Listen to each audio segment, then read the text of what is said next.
Everyone in the state is dealing with the wildfires or droughts in one way or another.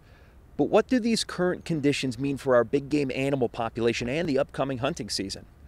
The short answer is, it's complicated. That's because mild winters that result in the fire seasons like the one we're dealing with right now also mean higher winter survival rates for our deer, elk, moose, and pronghorn. Fires also lead to new growth and nutrition, which benefits our wildlife.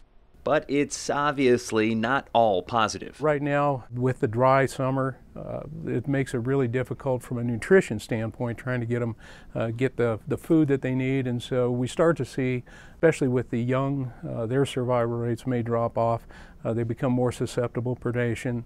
Their malnutrition really getting them ready for this upcoming winter makes it really harder for them to make through it. And it turns out the biggest threat to wildlife isn't the danger of the fire itself, but what it causes. We don't typically see a lot of direct mortality loss as a result of those fires.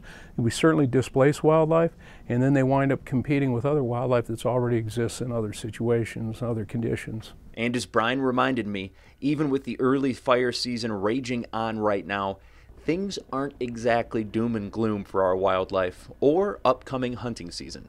The adults typically cope. They figure out how to adjust.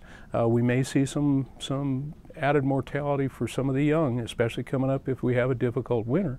But at the same time, this is not something new for wildlife. They do address those kinds of situations, and after the fires are over, a lot of times we have really good recovery, and it can be a real benefit to wildlife.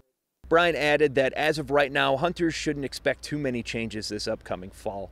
But wildlife populations always fluctuate, so it's important to double check those FWP regulations on the FWP website.